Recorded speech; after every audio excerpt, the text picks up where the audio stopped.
Oh, hey guys, welcome back to my channel. So I have Joyce here with me. So previously I was on her channel. Would you like to give a brief introduction? Hi, my name's Joyce, and I have a YouTube channel, which is my name here, and I interview guests about the Jungian cognitive functions. Cool. So today we are going to be talking about the difference between the INFP idealism and the INFJ cynicism. It is something that is kind of true to both our observation that the INFPs tend to have a more like idealistic um, view of life, or at least at the beginning when they have not developed their sensing and thinking functions, and they are like relying on the extroverted intuition and the introverted feeling, whereas INFJs tend to be a lot more realistic, I would say, and also a lot more cynical when it comes to how they see the world, because they seem to have a stronger grasp of how things are already. So would you like to talk about some of your observations? Yes, so with INFPs, what I notice about them, by the way, disclaimer, guys, not all INFPs, but the subsection that this relates to, is that I notice that they have ideals, and what happens is like reality doesn't always match up to it. So the imperfections of everyday life or just people are imperfect, and it doesn't meet that idealistic look they have on life, and they can become like disillusioned in the world or disillusioned in their relationships because of that. Whereas like I think INFJs already have like a realistic look on how things could turn out, so they're not like surprised in the same way INFPs are, because INFPs have this like idealistic look on life, and then it realizes that life doesn't match up to it. But the INFJ knows that life doesn't match up to whatever ideal you could have. So the INFJs may be like disappointed, but they kind of like expected it. Yeah. Yeah. I think one thing that is similar to the INFPs, in terms of the idealism, is INFJs in relationships. I think in the early on, at least like in the younger days, I think INFJs tend to be still quite idealistic about relationships. I don't know if that's your experience. Yeah, they can be very idealistic. I guess like anyone can also be idealistic when they place hope into something. I find that like, so an example of INFP idealism, I have like two prepared. So with my INFP friend, what they told me before, or I read an article on it, is that there was this ant, and they saw how it was carrying an injured ant back to its home. And then the INFP is like, oh, that's so cute. The ant is taking back the ant that's hurt back to their home, and it's taking care of it. And it's like there's compassion, innate goodness in ants. And then later, the INFP tells his friend about the ants and how the ant helped its friend. And then his friend's like, that ant didn't help the other ant. The ant brought the ant back home to eat it. And then the INFP was like, oh dear man. And it's like the destruction of his ideal. So INFPs, they kind of have this very rose-colored glass they see life through, and through that example you can see it. And another example I could tell you about is my NFP friend. He wanted to believe in love, so he saw this old couple who was 80 years old holding hands, and he's like, love exists.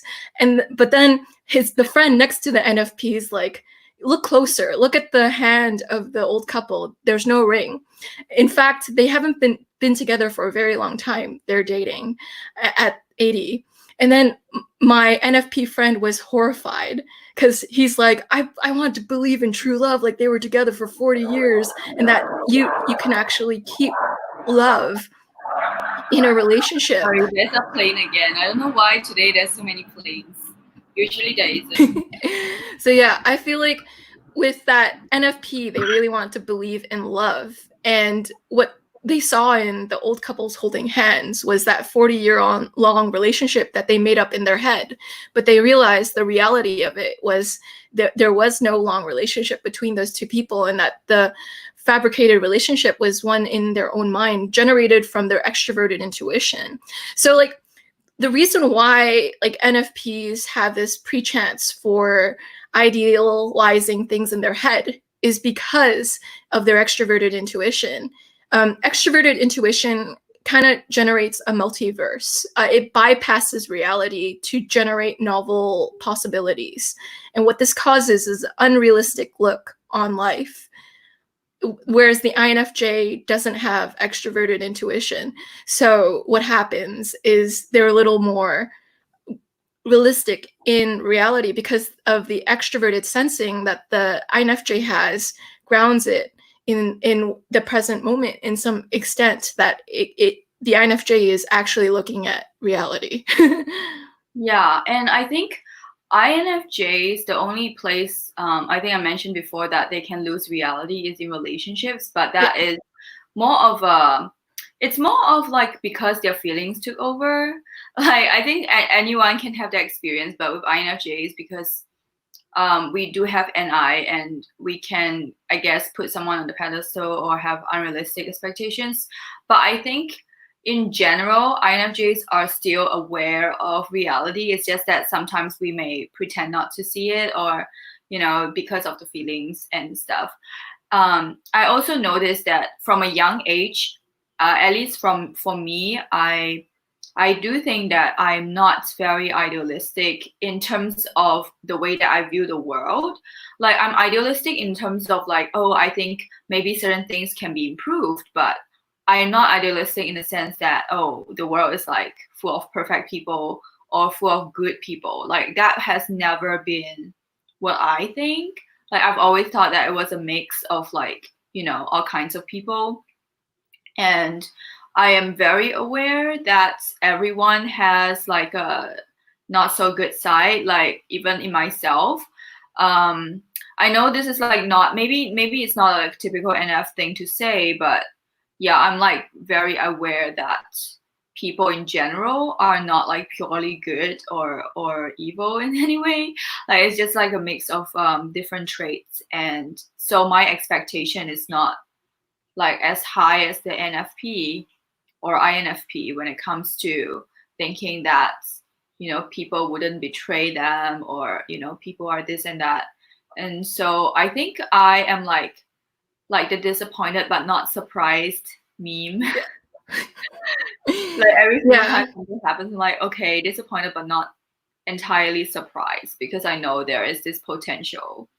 And also, I mean, for sure, like when I talk to my INFP friends, which I don't have a lot of INFP friends, but I do have like a close INFP friend and also a few INFP acquaintances. But I tend to realize that when having like discussions on like real world events, sometimes they also have very like just very hidden in the clouds, which I mean INFJs are also hidden in the clouds, but they just have like sometimes have this random like idea of wanting to do something in the real world that is like totally not aligned with what is like going on.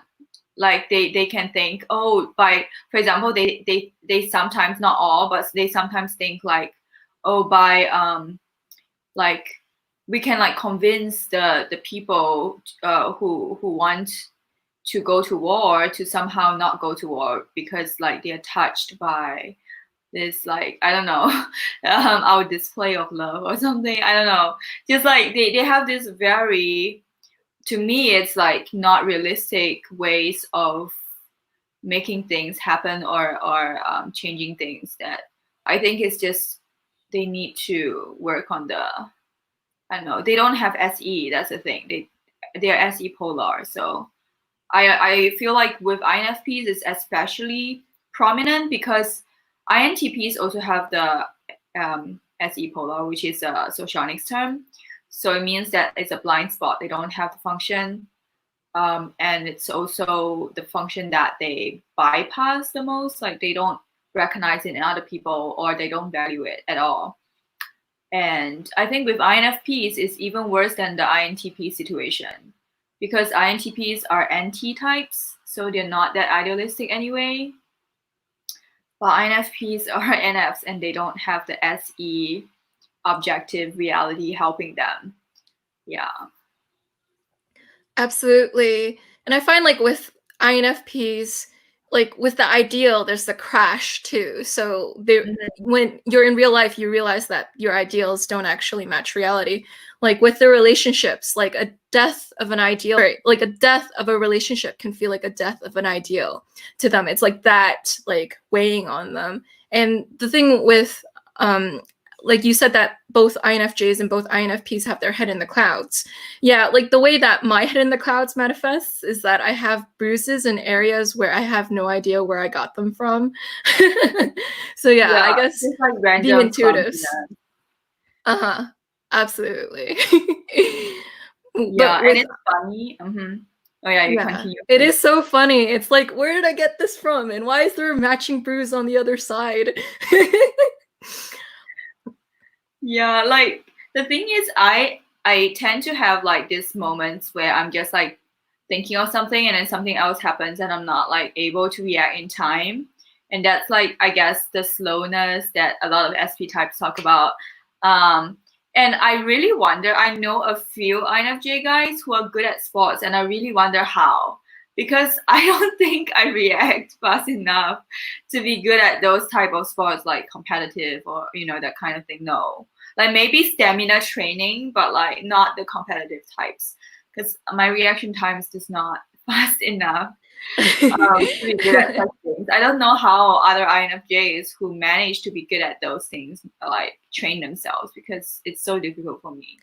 Yeah, I relate to that with the slow reaction time. Here's my theory on it. So like with SI and NI, I think that they might have a slight delay time to reality. And the reason for that is because with these functions, they have to compare new information to their old information. So in that process, it takes a little bit of time, and that doesn't allow you to react to immediate reality. So what happens is the INFJ, as they're comparing that new thing happening to something old, within like stored inside them, like some sort of like idea, like it'll take time and it causes this delayed reaction. Yeah. But I guess I guess like anyone can do anything though. So you can do sports, you can have a fast reflex if you're an NFJ. I just noticed that this is a thing. Yeah, it's like for me it's difficult. I know some INTJs who are really good at sports though, so I don't know. Again, like I personally do not have that experience, so it's hard for me to like understand that. But I guess maybe they're trained in the SE. Yeah. Like type doesn't inhibit you from doing anything, and it's bad to have that mentality. So you go INTJ who can break the stereotype. Like, wow, great job. Yeah, I think it really depends on the development of functions. And I also noticed that the thing about INFPs and depression, like you said about the crash, it's so true. I mean, the crash, like because they have such a high ideal of like how people are and how society is, when they do realize very like, to me, it's like basic knowledge of humanity, like, you know, the reality, the harsh reality to me is like, oh, I've known this, but to them it's like, wow, this is very sad, and so they can get like very serious depression over this. And I know this from like a friend's boyfriend. I mean, technically I don't know him, but I hear about him and his personality, and she says that he is often depressed because of how the world is. Like he's like depressed over the fact that there are like corruption, which I'm like, I'm not depressed over that because I've known that since like a long time ago. But he's like literally depressed over like every time he thinks about like the fact that there are corrupt politicians and businessmen, and also like even like people who seem to be good can be corrupt.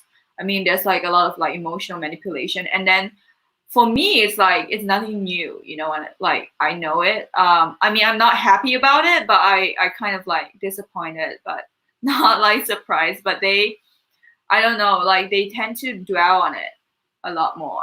it seems. Reality doesn't match the beauty of their ideals. And like with my INFP friend, what happened recently was I was supposed to film a video with my INFP friend, but he was like, Joyce, I gotta postpone it because I'm feeling really sad because of like the whole state of the world. And I was like, that's a very INFP thing to postpone a video because of your feelings. It's like I can't go to the social event. Not a tragedy, but it is really INFP to say that. Yeah. It's like I can't go to the social event, or like I can't meet with my friends today or do something because of my feelings.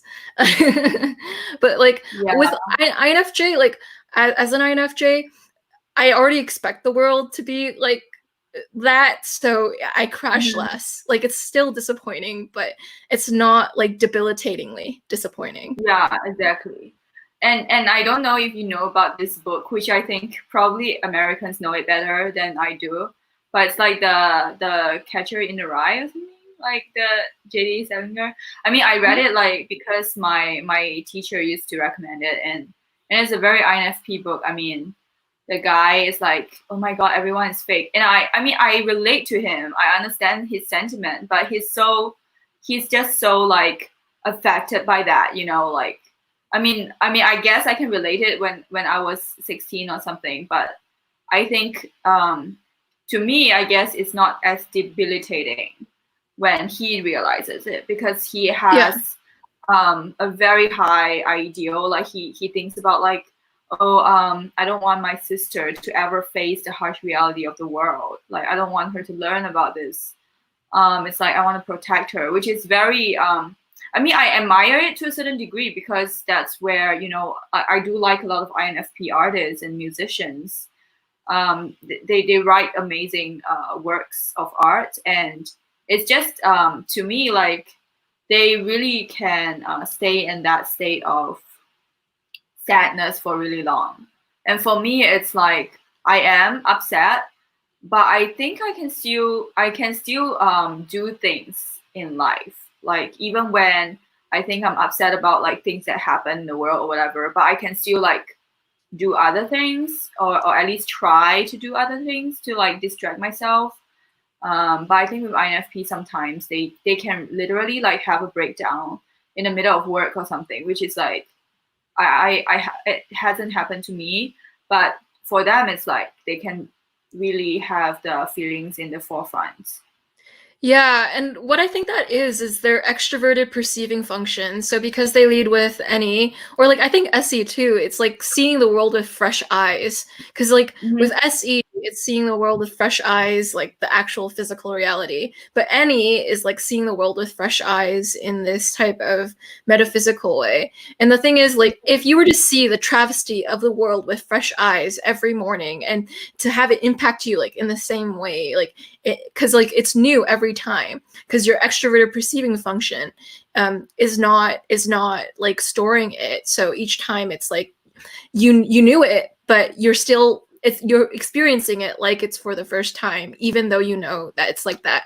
Because with extroverted perceiving, it's taking in everything with a fresh pair of eyes, and what happens is the INFP is re-experiencing the state of the world over and over again, because they lead with a function that is constantly intaking the world as it is, as a new thing. If that makes any sense. Yeah, for sure. And also I think NE in general, I mean not really in general, but like especially when it's paired up with FI, that's when, you know, a lot of this I call it delusions, but it's really an actual situation where they're not able to like reconcile with reality if they don't develop the SI and TAE. But there is a strange situation with my close INFP friend. So he I believe he has developed TE. He can be very, very logical at times. Even more logical than me. I mean, not really. Okay, we are around the same logic level, but it's just I use TI, he used TE, so it's a different types of logic, I guess. But it's still logic, and sometimes he says certain things that to me sounds really cold, like, and it's very atypical of the INFP that we know, but because he has a developed TE, so I think when types develop their later two functions, it can actually have a profound impact on their lives. Like they can view the world profoundly in a different way, even though they have maybe the same intentions, but the way they view the world can be very different. Like I remember, actually, I had a moment which is funny because I'm supposed to be the more realistic one, but I had a moment where I was literally shocked by humanity. Like this, like because I remember I saw a group of people beat up this guy, and they were supposed to be like I won't go into details, but basically I thought they were good people, and then they ended up like beating up this guy because this guy had a different opinion. And I was really shocked, and I told my INFP friend about it, and then he suddenly had this like TE moment, like very cold analysis. He says like, oh, the world has always been like this. It's a what, dog eat dog world. Like people are, he said something like people are like has evolved but we are still like animals in our nature. It's a very TE like cold, observation kind of statement. And I'm like, ooh, like I felt more idealistic at that moment than INFP, but that's because he went through a lot in life. So I mean, he's like, he has a lot of like painful relationships, and he also is. I mean, he's from China, so I think it's also different where you're from, because in China, like a lot of people are aware of like very tragic things that happened, even like through the history, and also like in life, I guess. So they are not as idealistic as Western INFPs that I know of. Yes, I relate to you, Tori. There are times where I'm the idealistic one too. And I've had a cynical INFP friend too. So I'll tell my INFP friend, oh, there's this cool coach called Tony Robbins, and he'll like shoot it down immediately. He's like, ew, Tony Robbins, because he has like a cynical opinion about Tony Robbins, and so he's like, that dude. And it's like, oh, and then he had like TE reasons why Tony Robbins sucks. And like, I was like shocked at how quickly he shot that down. And I was like, wow. I'm like, he is more cynical than me. Like when there's a possibility, sometimes like there's this tendency for him to go like, nope, or like, it's not that cool. Like, or like, it's like, but cause it's like this cynical aspect, like they expect it, or like, it's almost like they expect it to be that negative outcome. So it's like they either have this like positive outlook, or they have like this negative outlook. But it's like the negative outlook shocks me, because I wasn't expecting it, because I wasn't expecting like an analysis at that point, because it was just this like neutral topic, but they'll jump in with that like TE research that they've done before or something. Yeah, I actually I like INFPs with developed TE because I don't know, I feel like it just kind of grounds them, I think. Even though like TE is something that I personally do not feel comfortable with, but I think generally when they do integrate TE, not in an immature way where they just criticize people randomly, but like in a way that is like congruent with the entire personality, then it actually brings out a lot of like they're more well researched, like they are able to see different angles, and it's easier to talk to them, I feel, when they integrate it with and they are also like less okay, actually maybe not, they're still as depressed, some of them, but they somehow are at least able to accept reality, I guess. Yeah, I don't really know how to like alleviate the depression part, because it seems very difficult. Yeah, like with INFPs, I think they're prone to like self-doubt, self-criticism, self-loathing, and self-hate, because sometimes they're hard on themselves, because they are like the hardest voice inside themselves. But at the same time, paradoxically, they can also be confident in themselves, at the same time heavily criticizing themselves. So basically, they can be certain of their opinion because they've thought through it so much. So there's this confidence, but there's also like this beaten down part of them them that maybe they depress themselves through putting themselves in that dark place. Because sometimes FI, it wants to go into that dark emotion, like it wants to submerge itself underwater to fully process its feelings. So sometimes it'll need to be depressed to then get out of it naturally. My INFP friend, he calls his feelings a weather cloud. So he's like, Joyce, you can't talk me out of my feelings. Like, it's like a weather cloud. It'll come and it'll go, but no one will make it go and come any faster or slower. Then you just have to wait for the weather to pass. So like with some INFPs, when they're sad, it's almost like inconsolable because they need to get over it themselves, and no one like, you know, smiling like and telling them like, I want you to get better will help them, and the feeling is so internal that they have to sort through it themselves or just wait for it to go.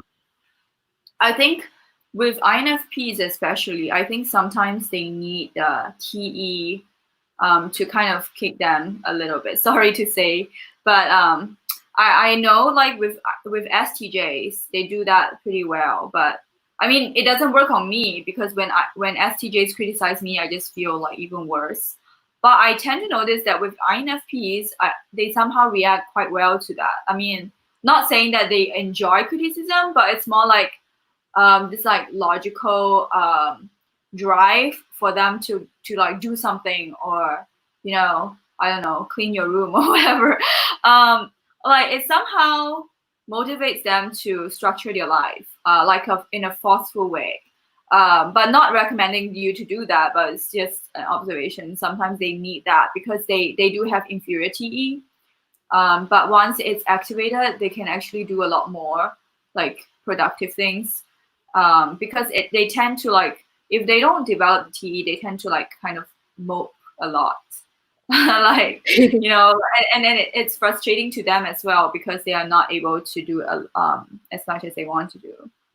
And sometimes it's like with FE people, we tend to want to make someone feel better by telling them, you know, by giving advice. But I realize that usually doesn't work very well for an INFP. Unless it is like helping them to get out of a toxic relationship, then in that case, sometimes it helps because we do have the dose of reality thing. But other than that, usually when they are depressed, advice doesn't really get them there. Yeah, I agree with you, Tori, that with TE, it helps them. Like, they sometimes appreciate TE because it helps them structure themselves. It helps them, like, give them a direction.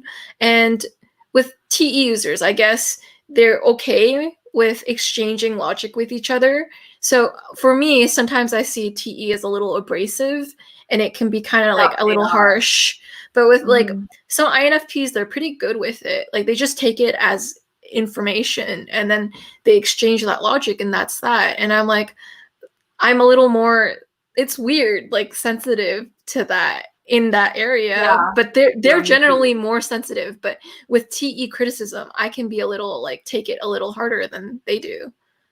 Yeah, for sure. I do that too. I mean, I'm really not good with handling TE criticism in general. It makes me shut down. Like it does very bad things to me. Like yeah, it's very it's emotionally draining and detrimental to me when it's used that way. I mean, if it's not used in a criticism way, I can still like be okay with it.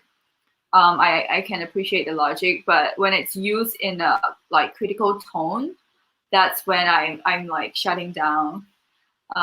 Yeah, and also I think with INFPs, there's something about them like I always wonder because INFPs are very headstrong. Like it may not see that from their personality, like INFP the letters, but in reality they're very headstrong. Like they're more headstrong than like a lot of INTJs that I know because they so FI is a judging function, and typically people who lead with like a judging function are more headstrong, and I think INFPs are among the most headstrong people I know.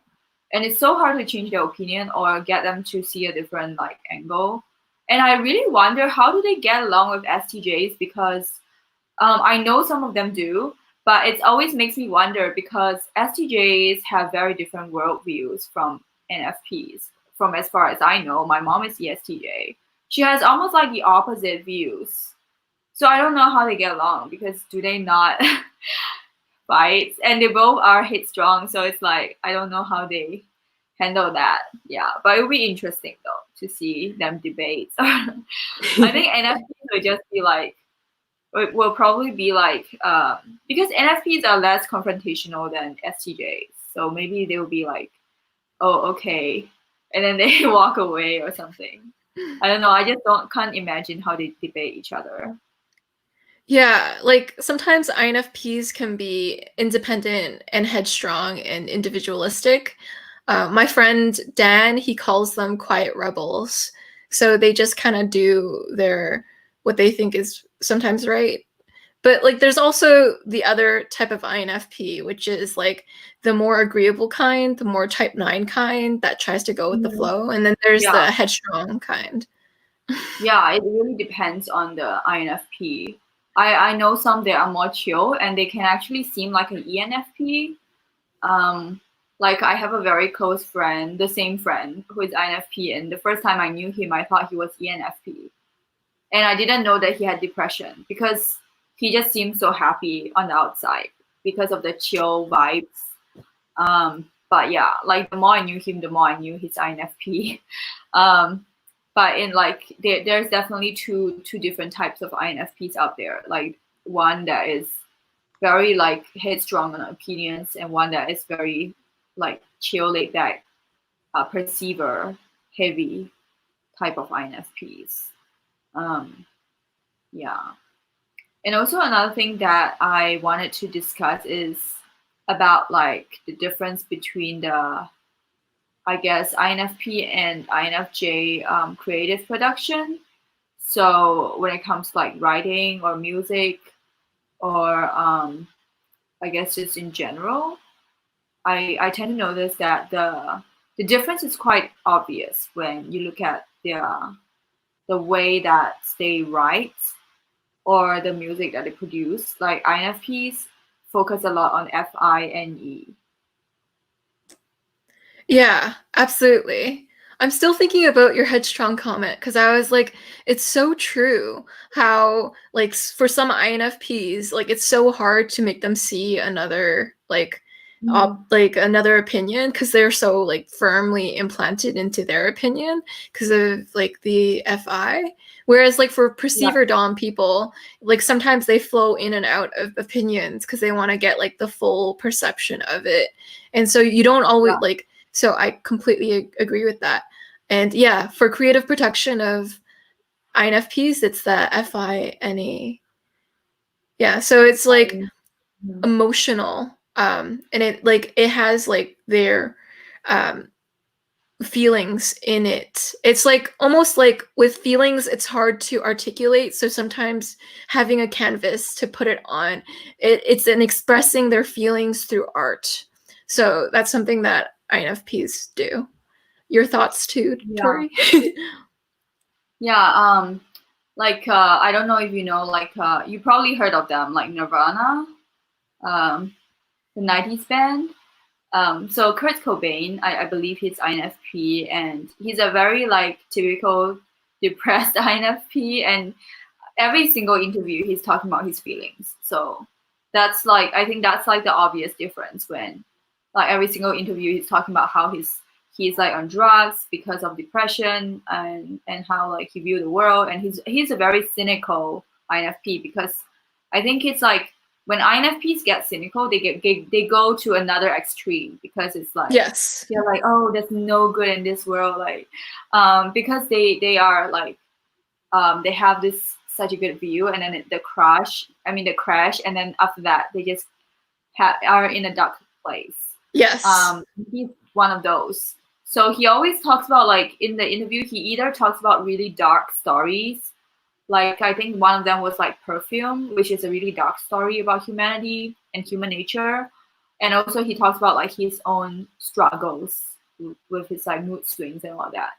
Whereas with INFJs, typically they don't tend to talk about their struggles or feelings in interviews. I realize. I think INFJs are actually a lot more private about their feelings. Um, I think INFJs, when we talk about like our insights, our observations, our perspectives, as we can even tell from this session. But we rarely talk about how we are feeling today. You know, it's Yeah, I not don't it's not common.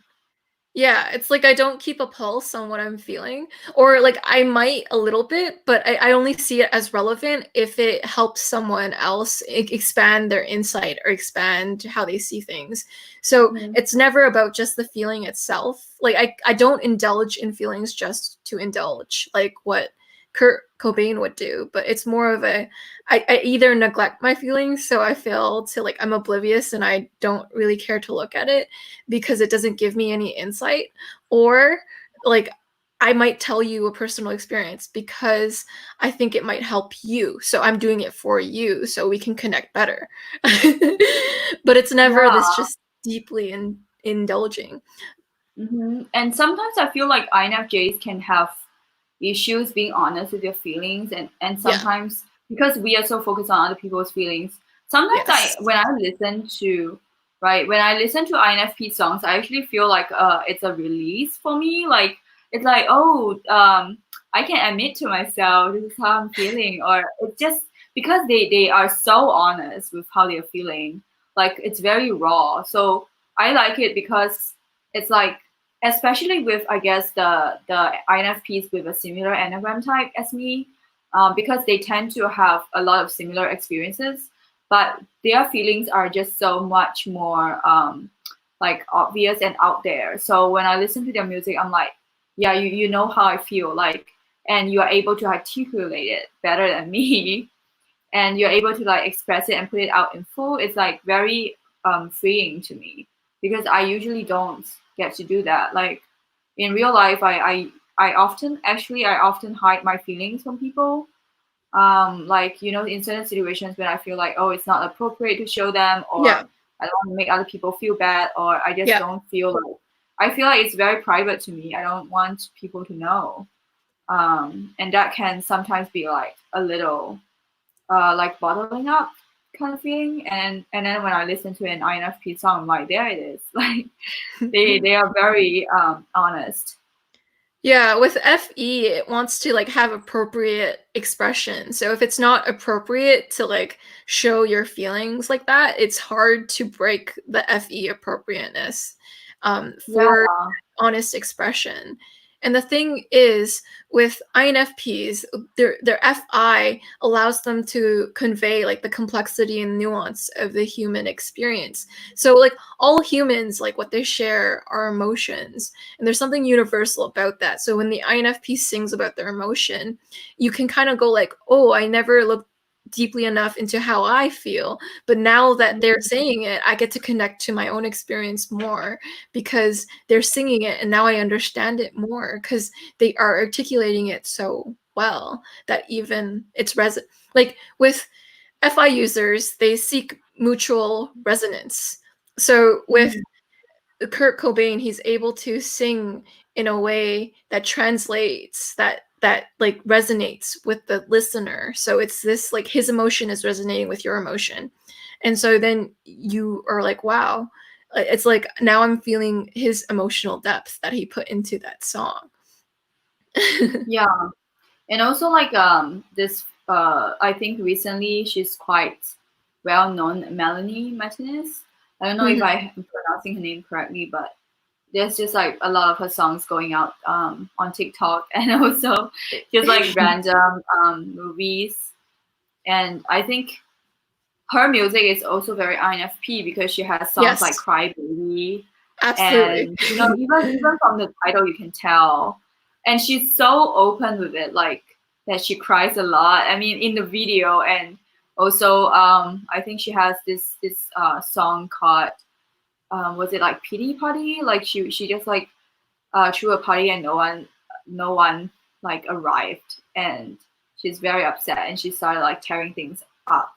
And that's a very INFP thing. Like they like whatever they feel, they can just like express it immediately. So they can like cry in the public, they can like cry at work or something. I just cannot do that. And it's not because I feel any better in that moment. It's just that I measure the appropriateness sometimes, and it's not possible for me to do that in public because I'm afraid of people judging me. Yeah, with Melanie Martinez, her music's really great. And it kind of Yeah, I shows love like her. FI likes to approach dark territory. So it likes to go into dark emotional places. So it likes like the twisted emotions, it likes like the kind of messed up emotions because it's like there's something really raw about it. And so Yeah. they create really good portrayals of darker emotions. They go where other people may have lower tolerance for going into. Mhm. Yeah, I actually have. I mean, it's like tied to my Enneagram, but because I'm Enneagram 4, I actually really enjoy that too. But it's just that for me to create that personally, it's not as, you know, I'm not able to do it as fluently compared to INFPs. But I think for INFJ musicians, so I personally think that Tori Amos is INFJ. I know a lot of people think she's INFP, but it's just my own insight is that she's an INFJ. I don't know if you've heard about her, but she was like popular in the 90s and early 2000s. So yeah, she's like older, but when I listen to her songs, like it's very interesting because she also has, I believe she's an Enneagram 4, which is more focused on the creative like arts side of INFJs, and it's very interesting because she also has a lot of dark songs, but the way she approach it is very different. So the way she approach it is more through like symbols and metaphors. So it's not like directly her own feelings. Whereas with Kurt Cobain, like it's like sometimes you can hear him, like his voice even is very emotional and raw. But with Tori Amos, it's like you don't hear emotions, but you can feel it because it's kind of interlaced with the metaphors and symbols in the song. It's more subtle and it's not because I think INFPs express FI through their songs since they're not able to do it in real life as much. But with INFJs, it's kind of the opposite where they express NI with their songs. And the feeling part is more like you can get it from the like when you imagine the situation and sometimes she come up with these scenarios. They are very like symbolic in nature, and it's like you feel sad because the scenario makes you feel sad. That's a really good point, Tori. Where like with INFP artists, you can feel directly the emotion in their music. Like with Phoebe Bridgers or with Fiona Apple, you can hear the emotion in their voice as they're singing. But I guess with INFJs, if they were to have like a song that conveyed a darker emotion, it's the situation that they're like painting for you that is dark. Because I feel like INFJs are like cynical, right? So they will have that darker side. And so they might choose to explore that through music. But what happens is they're not directly sending the emotion to you, but it's more of they are putting implying it. Yeah. Yeah, and like I think in one of the Tori Amos songs, she referenced like she has a lot of like religious references too, and I realized that NFJs like to do that in their songs. Like the crucifixion and all that, like very like religious symbolism, and obviously like people know that comes like where that comes from and the emotions attached to it. Um, and it's just like it's also very poetic. Like I don't think to me I don't have a preference. Like both are great in their own way because I think NI is also capable of going into very dark places. It has a different feel though. It's hard to explain, but Yeah. NI is it can be very highly symbolic and metaphorical Yeah. um and also it can kind of use maybe certain things in history or or certain things that that they see in real life, that they connect the dots, and somehow it forms a story and an emotion. Absolutely. NI can definitely go into darker places. In fact, it sees harsh realities. So NI is really good at being cognizant of the harsh reality or the harsh truth of life. So that, like, I've had people tell me that, like, sometimes they're too optimistic for my version of the worldview. So I do have that type of harshness to how I see things, but like sometimes that's just the reality. And I don't feel like I'm being negative. I'm really just being Yeah, yeah. neutral. But it's almost like they can't take my NI insight because it's too hard. Like they want to not have that reality. It's like, you know, the blue pill and the red pill in the Matrix. Like they don't want to take that pill that gives them enlightened perspective. So it almost feels like the NI user has their ideas dismissed because it's like, oh, you know, this is the reality I'm telling you. And then someone's like, I don't want to listen to it. It sounds like hard to swallow and I don't want to swallow this pill. It's like, okay, fine. And then it's like, yeah. Does that happen with like sensors, or is it like NFs as well? Like with my ESFP mother, whenever I try to tell her like this habit is not good for you and not good for our pets, and she'll just ignore it, like my insight at completely, and then things will go exactly like how I think it will. And then it's like Yeah. everyone's like, why didn't anyone tell me? And it's like, well, I did tell you. You just it appeared to bounce off your brain. So like I feel chronically dismissed. Yeah. And I would say also when INFJs develop the TI and SE, they become even better at like predicting outcomes, and because it's like the TI is able to get them to see different perspectives and have the logical stuff, and it's very powerful in terms of understanding reality. I realized that because I used to have a bad stereotype of STPs, like because of the MBTI community making me think that somehow intuitives are smarter. But recently, or even not even recently, maybe a few years back, I realized that some STPs are very smart because they know like the world, you know, they are very in tune with how the real world works, and they can actually provide a way better understanding of that than me. And once INFJs are able to kind of connect that with their NI, they have like this really good grasp of reality along with the insights. Then it makes their insights even stronger. Um, Yeah. It's like when an INFJ is just in their NI, sometimes they can make broad sweeping generalizations and of trends, but when they get in touch with their SE, like they notice, oh, you know, the truth of reality is that, you know, with STPs, they're a lot smarter than people give them credit for. And that's true. Like my brother is very, very life smart. And he is someone you would really like look up to with like he went into you know, he got, you know, job driving buses, right? But it's like with transit, right? It pays really well. And my brother was the youngest person to ever get hired for that transit type of wow. job. And so he's very life smart. He's good with networking, and he's just so, he knows how the world works. And it's the SE is just so in tune with reality as it's happening that he's able to take advantage of every opportunity that comes his way. And you think that SE users are just like mindless and they just like, you know, they jump off cliffs for adrenaline or something, but they're smart. Like these people Mhm. are brilliant. And my brother is someone who is so well versed in life.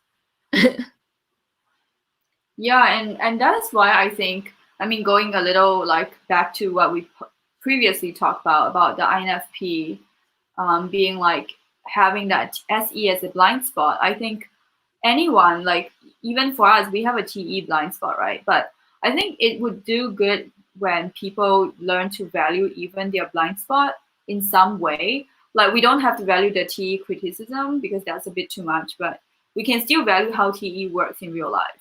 And I think for INFPs, they can still learn to value how SE works, or at least know how it works, because every function has its like place in the world. And I think if someone like just totally neglects the value of one function, even if it's not their function, it can actually cause a lot of like trouble, I think, because it's not balanced. And um, yeah, like I think in life, just every single function has a role to play, even in society as well. So even if you don't consciously use it, if other people are using it, it's because obviously it provides value in some way. Um, and for me, like recognizing value, it's very, I think it helps with a lot of personalities. Um, and with SE, yeah, it's like that is why a lot of ESTPs and ESFPs I know, they make very good businessmen, because they are good at marketing and they know like, and when you hear about their theories, I mean, doesn't sound like something that SE people would do, but they do have like a very strong understanding of people and what they react to, and Yes. they know how to like, structure their social um, life, I guess, to get people to react the way that they want them to react. And that Yeah. is also why a lot of ESPs are very popular, because they really do understand human nature. And it's not, I mean, they have an innate understanding. And when they explain to you, it's like, wow, I didn't know that. But for them, it's like it comes naturally because they just know it. Yeah. With my ESTP brother, he's very in tune with people's body language and just how people look in that moment. My brother is so finely in tune with the now that he's able to see the current trends that he sees around. It's like, oh, these people are wearing this type of shirt now, so it means that this is in, and so this stock price will go up.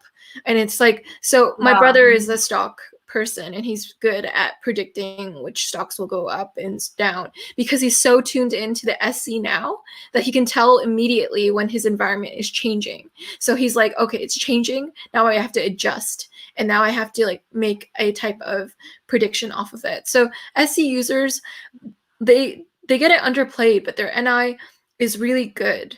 Except when they're stressed, then it's just paranoid.